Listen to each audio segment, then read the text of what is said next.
Drakelow in England was once a medieval village that was abandoned due to invasions of the Walking Dead. Its name translates to modern English as Dragon's Mound. Assuming, of course, that no dragons have ever lived here, how on earth did Drakelow gain this name? There is also Taplow, or Tapper's Mound. What purpose did this place name serve? Thirdly, there is Odenso, or Odin's Island, in modern Finland. How did this name survive, and what is its connection with Odin? Drakelow, Taplow, and Odenso are examples of mnemonic place names. A mnemonic is a pattern of letters, ideas, or associations which assist in remembering something that is seemingly irrelevant. Mnemonic place names can play a role in wider pre-literate society. Mnemonics within the landscape aid in navigating the wider world through the use of stories to explain and remember the lay of the land. These stories can take three forms. Firstly, they could just be entertaining.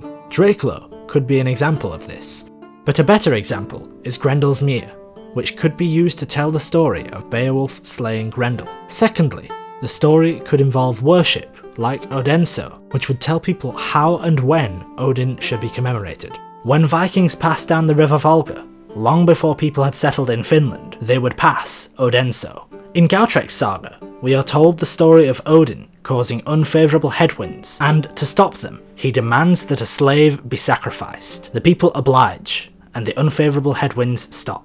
When people passed, they would tell stories like the one in Gautrek's saga, and as a result, they would know that in favourable headwinds, Odin was to be thanked for his mercy.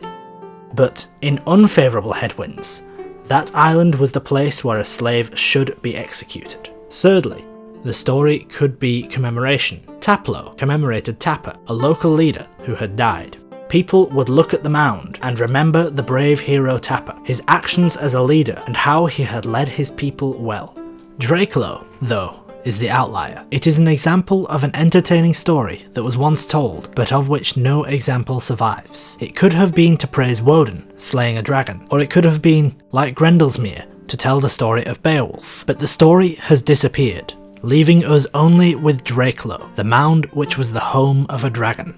This is also unusual. In the case of the Grendel's Mere place name, the story was no longer told in the area. What separates Grendel's Mere from Drakelow, Taplow, and Odenso, which are still used today?